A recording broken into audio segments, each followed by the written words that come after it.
there was something else I wanted to show. My lights. So I put up the Christmas tree. I actually went for a white one. It's a white Christmas tree. I don't know if you can see that. White Christmas tree, and then and I have put up some more Christmas decorations, but you can't really see them in this light. But yes. And two other things I bought: some headphones, which have already broken already.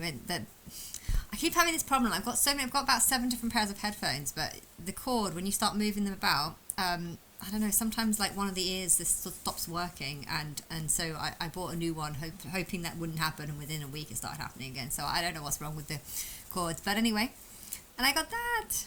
It was only a pound. That's very good. And I got some tweezers as well. They were kind of interesting. And I saw another one. I saw another you know, that bubble bath thing that I got. I saw another one on the last day, but I knew I couldn't take it because they wouldn't allow me to take it in through checkup unless I emptied it, and I wouldn't want to.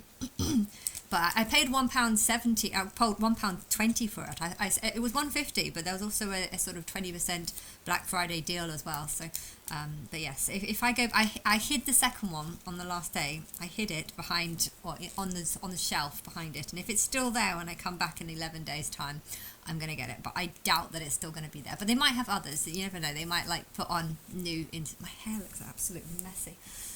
I washed my hair yesterday, so I didn't want to do it today. But for some reason, I think the coat plane journey has destroyed it. But I'm looking forward to going back to Malaga. Malaga is such a nice place.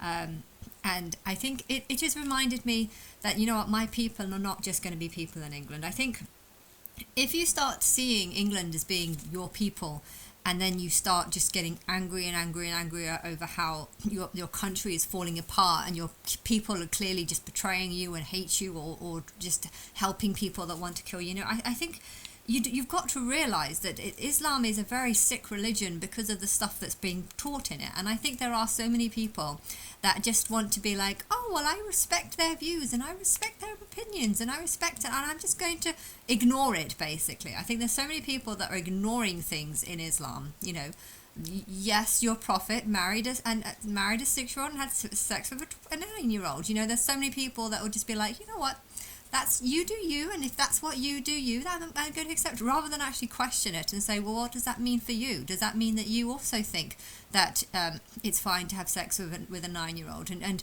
okay, you might not have sex with a 9-year-old because you're happily married and you've got children, but how do you know your children aren't going to grow up with that? You know, you've got to think about what kind of children you're raising. And there's so many people that are just being really ignorant to Islam and some of the stuff in it. And I don't know, I saw one thing where saying if you have a daughter and you're something I saw online, if you have a daughter and it rages you that she's a female, and that, you know, you want to kill her because you want to stone her to death.